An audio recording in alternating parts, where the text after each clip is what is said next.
श्री राधे राधे राधे। साथियों, पिछले एपिसोड में धन्ना जी का जो चरित्र बताया गया था, अब आगे सुनाने जा रहे हैं। इस समय हमारे ऑनलाइन पर जुड़े हुए हैं हमारे साथी नित्य हमेशा की तरह हमारे परम प्रिय मित्र भूदेव जी मास्टर जी हैं, और ये नित्य ऑनलाइन हमारा ये सत्संग सुनते हैं। बहुत ही अच्छे इनके कारण ये सब कुछ ऐसे जिज्ञासु श्रोता अगर मिल जाए तो फिर क्या करना। साथियों, बात यहाँ चल रही थी कि धन्ना जी की ऐसी प्रचंड भक्ति बचपन से ही थी। उस भक्ति के कारण भगवान रीझ गए और धन्ना जी के साथ रहने लगे और नित्य दर्शन देते थे। धन्ना जी के अनुसार ही कार्य करते थे। लेकिन ये रास्ता जिन्होंने दिखाया था महाराज जी संत जी ने, यहाँ पर एक बात आती है, सब कर फल हरि भगत सुहाई, सोविन संतन काहू पाई।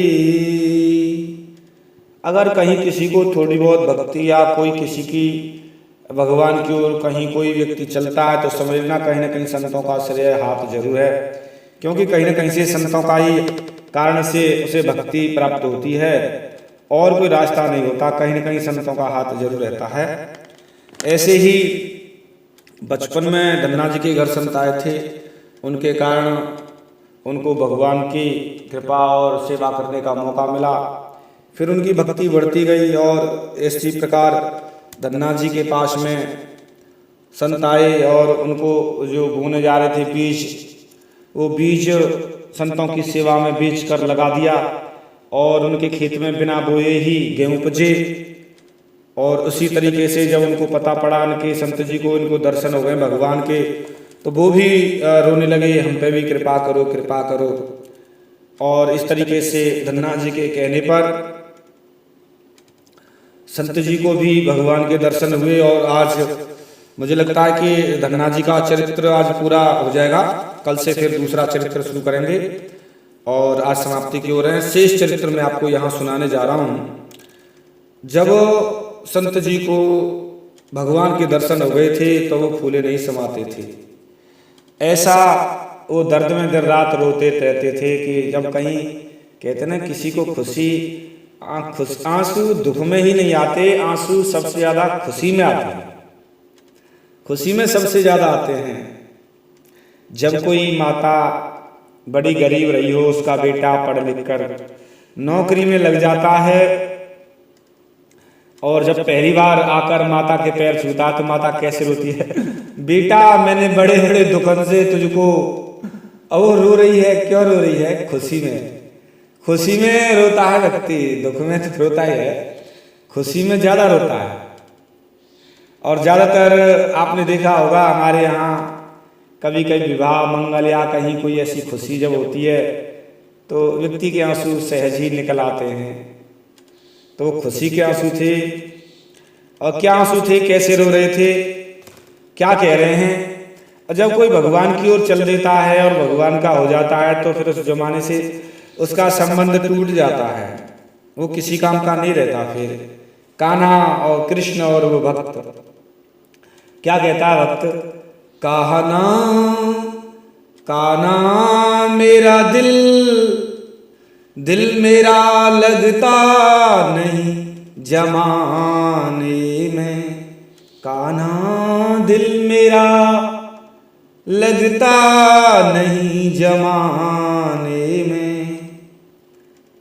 दिल न लगता है, दिल न लगता है, दिल न लगता है अब इन घरानों में, कान्हा मेरा दिल लगता नहीं जमाने में, कान्हा मेरा ये दिल जमाने में लगता नहीं। झूठे नाते हैं अब नभाते हैं, रंग दुनिया के अब न सुहाते हैं, दिल न लगता है, दिल न लगता है, दिल न लगता है जग के तरानों में, कहना मेरा दिल लगता नहीं जमाने में। प्यारे नंदलाल तेरे बिन ये दुनिया फीकी लगती है, इस तरीके से विरह में रो रहे हैं और अपनी बात कह रहे हैं। मुरली वाले मुरली लेके मीठी सी तान सुना दे तू, ये कर्ण शशकुली सूख रही इसमें रसधार बहा दे तू। जो झूमा करता मस्तक पे वह मोर पंख झलका दे तू, प्यारे प्यासे इन नैनों में निज रूप सुधावर सा दे तू। कान्हा मेरा दिल लगता नहीं जमाने में। कैसे पता चलता है कि भगवान से प्रेम हो गया? जिस समय उसका मन दुनिया में न लगे और दुनिया ये कहे तो पागल हो गया है, अभी हमारे काम का नहीं रहा, सब उसे पागल कहने जिस दिन लग जाएं, समझ लो उसकी भक्ति की शुरुआत हो गई। तेरी रहमत है तेरी चाहत है, फिर मुझको क्या किसी की जरूरत है। एक तुम ही हो, एक तुम ही हो मेरे बस खजाने में, कान्हा मेरा दिल लगता नहीं जमाने में। ऐसी स्थिति अगर किसी व्यक्ति की हो जाती है तो समझ लो स्टार्ट हो गया। क्या सुनाऊं मैं क्या बताऊं मैं, दास्ता अपनी किसको जताऊं मैं। नहीं अपना नहीं अपना कोई इस जमाने में, कान्हा मेरा दिल लगता नहीं जमाने में। जग न भाता है न सुहाता है, सच्चा दुनिया में कोई न कोई नाता है। दिल तो लगता है, दिल तो लगता है तुमको रिझाने में, कान्हा मेरा दिल लगता नहीं जमाने में। कान्हा मेरा दिल लगता नहीं जमाने में। जिसका दिल इस जमाने में न लगे समझ लो साथियों सच्ची कृपा हो गई, सच्ची कृपा हो गई। और जिसका लग जाए तो समझ लो कैसे कहे अच्छा नहीं लगता है, कृपा नहीं है। इसी तरीके से उनके जो संत थे गुरुदेव संत जो महाराज थे, बड़े विरह में रोते रहे भगवान के भावों की चोट, प्रेम की धिक्य के कारण आंखों में आंसुओं की झड़ी लगती रहती थी।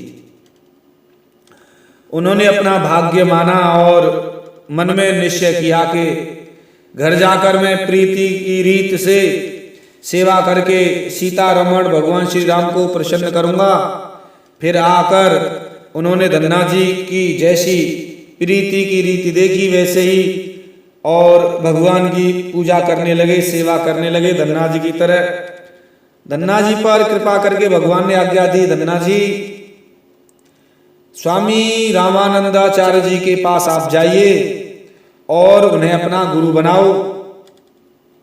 देखिए भक्ति में यहाँ पर बिना गुरु के ही धन्ना जी को भगवान मिले। धन्ना जी के कोई गुरु नहीं थे और किसी ने कोई ऐसा ज्ञान नहीं दिया, सहज ही प्रचंड तदाकारता थी। लेकिन भगवान की कृपा हो गई, सारे काम हो गए। जब भगवान कह रहे हैं कि धन्ना ये मेरी मर्यादा है, क्योंकि हम मेरी मर्यादा में ऐसा नहीं है मैं गुरु के बिना नहीं मिलता, मैं मिल जाता हूँ। लेकिन मेरी ये वैदिक परंपरा है, ये मैंने मर्यादा बनाई है, इसलिए आप गुरु का सम्मान करते हुए आप कोई गुरु बनाइए। तो धन्ना जी से कहा भगवान ने, अर्थात मंत्र दीक्षा लेकर, और तब आपको और अच्छा रहेगा। मेरी भक्ति ने मेरी मति को हर लिया है, भगवान तुम्हारी भक्ति ने मेरी मति को हर लिया है, अर्थात मैं तुम्हारी भक्ति से बहुत प्रसन्न हूँ धन्ना, लेकिन आप जाकर गुरु बनाइए। तो इसी तरीके से धन्ना जी ने जाकर रामानंद जी को गुरु बनाया। वही रामानंद जी जिनके शिष्य कबीरदास जी थे। इसी तरीके से बड़े विरह में बड़ी सुंदर सुंदर लीला गाते थे, और धन्ना जी के दर्शन और धन्ना जी की कृपा से, भगवान के दर्शन से उन्होंने अपना बड़ा भाग्य माना कि मुझे भगवान के दर्शन हुए। ये धन्ना जी की बड़ी कृपा है, भगवान की भी बड़ी कृपा है मुझ पर कि ऐसा इस तरीके से भगवान की कृपा हुई और दर्शन हुए। धन्ना जी की भक्ति पर रीझ कर भगवान उन्हें साक्षात दर्शन देते थे। और धन्ना जी के अंदर बड़ा दर्द था, बड़ा प्यार था। भगवान बड़े रीझे थे उन पर, इतना रीझे थे कि वहां पर धन्ना जी कभी कभी गुनगुनाते थे, मेरे मुरलीधर माधव नंदलाल चले आओ, गोविंद चले आओ, गोपाल चले आओ,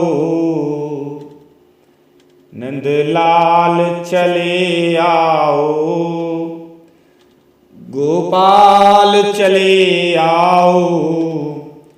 एक शरत जमाने से प्रभु हमने लगाई है, या हमको बुला लो तुम या खुद ही चले आओ, गोविंद चले आओ, गोपाल चले आओ।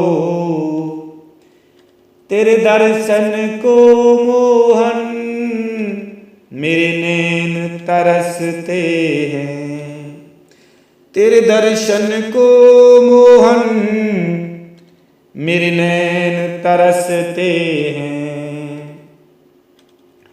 है अर्ज मेरी मोहन अब और न तरसाओ, है अर्ज मेरी मोहन अब और न तरसाओ, गोविंद चले आओ, गोपाल चले आओ। आंखों में बसे हो तुम, धड़कन में धड़कते हो, आंखों में बसे हो तुम, धड़कन में धड़कते हो। कुछ ऐसा करो मोहन, कुछ ऐसा करो मोहन, सांसों में समा जाओ, कुछ ऐसा करो मोहन, सांसों में समा जाओ, गोविंद चले आओ, गोपाल चले आओ। मुझको यकीन है आएगा मेरा यार सांवरा, कितना बड़ा विश्वास था। इसी तरीके से उनकी भक्ति पर रीझ गए थे। भगवान दर्शन देते थे, वार्तालाप करते थे और संग संग रहते थे और गाय चराते थे। इस तरीके से परम सुख प्रदान करते थे। भगवान श्री कृष्ण जी धन्ना जी की इच्छा होती थी कि प्रभु जैसे यह सब सुख दे रहे हैं वैसे ही मुझे हृदय में लगाकर आलिंगन का सुख भी प्रदान करो। तो उसी तरीके से धन्ना जी को कभी कभी हृदय से भी लगाते थे, आलिंगन करते थे। क्या आनंद बरसता होगा। ऐसा आनंद बड़े बड़े तपस्वी ऋषि मुनियों को भी शायद मुझे लगता नहीं मिला होगा जो आलिंगन करते थे। बताइए भगवान का स्पर्श, वाह क्या रस की वर्षा होती रहती होगी, वाह कोई सागर में डूब गया, वाह फील नहीं किया जा सकता वो आनंद। और प्रदान करते थे, मैं परम धन्य हो जाता हूँ। परंतु प्रभु धन्ना जी को कभी हृदय से नहीं लगाते थे। और अरे भगवान आप मुझे हृदय से नहीं लगाते, तब जरूर फिर भगवान उसके लिए विचलित हो जाते थे। कभी कभी धन्ना जी की इस आशा से समीप भी गए तो प्रभु से बातों में ही बहका दिया करते थे, अरे धन्ना जी अभी नहीं, आलिंगन नहीं किया प्रभु जी आज तुमने।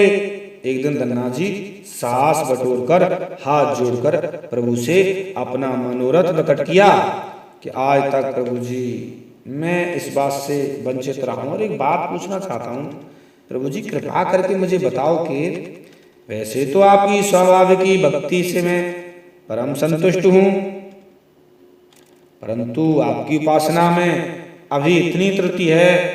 पूछते थे भगवान धन्ना से, धन्ना में बहुत लेकिन अभी कमी है धन्ना, अब भक्त की कमियां कहीं ना कहीं रहती हैं। आपने अभी कोई गुरु नहीं किया इसलिए गुरु कर लीजिए, भक्ति में कोई कमी नहीं थी, लेकिन इस तरीके से भगवान से बता रहे हैं कि ये मेरी मर्यादा है, आप गुरु बनाइए। और इस तरीके से बिना गुरु के मंत्र उपदेश और भक्ति ज्ञान वैरागी परिपक्व नहीं होते, प्रचंड नहीं होते, क्योंकि व्यक्ति कहीं ना कहीं अपने को हल्का फील करता है। तो धन्ना जी ने कहा, धन्ना जी ने कहा कि प्रभु आप मिल गए तो अब गुरु जी की क्या आवश्यकता है। तो भगवान बोले धन्ना एक मेरी स्थापित की हुई ये मर्यादा है, आप इसका पालन कीजिए, ये वेद मर्यादा मैंने बनाई है, सभी करते हैं, आपसे मैं अलग से कैसे कह सकता हूं। फिर तो ये कहेंगे कि धन्ना जी से भगवान ने नहीं कहा था।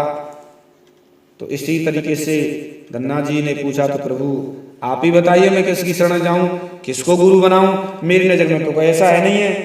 तब भगवान ने कहा धन्ना जी आप रामानंद जी को ही शरण ग्रहण करो, उनको गुरु बना लीजिए, बहुत अच्छे वे तुम्हारे ही स्वरूप हैं और वो मेरे ही स्वरूप हैं, फिर वे खटके आपको हृदय से लगा लूंगा मैं। इधर धन्ना जी इस प्रकार कहकर भगवान ने से उधर चल दीजिए और स्वामी जी से कहा धन्ना जी आपके शिष्य बनने आ रहे हैं। इधर स्वामी जी से कह दिया था भगवान ने कि धन्ना जी आपके शिष्य बनने आ रहे हैं और आप उन्हें शिष्य बना लीजिए, स्वीकार कर लीजिएगा, हाँ मने मत करना। और वो अधिकारी भक्त हैं और बड़े मेरी कृपा पात्र हैं। प्रभु जी के श्री मुख से धन्ना जी की भक्ति की प्रशंसा सुनकर स्वामी जी तो और नाचने लगे, भाई वाह आनंद आ गया, ऐसा चिल्ला तो मुझे भाई वाह, अरे मेरा कल्याण हो गया भाई, ऐसा चिल्ला, ओहो भगवत प्राप्त चिल्ला मिल रहा है मुझे, भाई वाह। सुनकर बड़ा हर्ष हुआ और प्रेम से जब धन्ना जी आए तो उनको शिष्य बनाकर उपासना के रहस्य समझाए बताए। तो इसीलिए धन्ना जी जब घर चले गए और बड़ा हृदय से भगवान ने धन्ना जी को हृदय से लगा लिया। साथियों यहाँ पर धन्ना जी की कथा और ये चरित्र यहाँ पर पूरा होता है। भक्त का चरित्र कहने का किसमें सामर्थ्य है, लेकिन ठाकुर जी की कृपा से और ये थोड़ा सा मैंने प्रयास किया है कहने का। आगे का कल से चरित्र हम प्रयास करते हैं दूसरा कहने का, और या तो रामानंदाचार्य जी का या फिर कबीरदास जी का, या देखते हैं हम अपने साथियों से पूछेंगे और वो कौन सा चरित्र पसंद करेंगे और उस चरित्र को सुनाने का प्रयास करेंगे। और कई दिन से ये चरित्र चल रहा था, आज ये पूरा हुआ है और मुझे लगता है कि मेरे साथी जो इस समय ऑनलाइन सुन रहे हैं उनको समझ आ गया होगा कि धन्ना जी ने कैसे कैसे भगवान की सेवा की और कैसे कैसे भगवान ने उनका खेत की रक्षा की, रखवाली की, उपजाया भी और दर्शन भी दिए, गाय भी चराने जाते थे और उनकी कृपा से दूसरे संतों को भी दर्शन हुए। धन्ना जी की सारी प्रचंड भक्ति कैसे कैसे उनको सुनने को मौका मिला साथियों। और आपको ऐसा लगता है कहीं तो समझ नहीं आता तो कमेंट करें जरूर, आप बताइए, इनसे मैं सलाह लेता हूँ। हाँ जी, ऐसा आपको हर चीज समझ आई नहीं आई कोई चीज? है जी, राधे, समझ में आ गया तो चलते। अच्छा जी, हाँ तो उसी तरीके से आगे का चरित्र हम, मेरा विचार बन रहा कि कल से हम लोग कबीरदास जी का कर रहे हैं, क्योंकि कबीरदास जी पर कई लोगों की शंका का समाधान करते हुए और कई चीज़ों पे फिर आगे बढ़ेंगे। कैसा रहेगा? हाँ ऐसा करते हैं। और मुझे लगता है आप रेस्ट करने की तैयारी कर रहे होंगे, इसीलिए मैंने ये आज चरित्र को संक्षिप्त था और थोड़ा सा ही रह गया था, ये पूरा किया, कल से शुरुआत करते हैं और जैसे भी है ना, हाँ, कल तक के लिए मिलते हैं। जय जय श्री राधे। और कोई बात हो तो बताइए जी।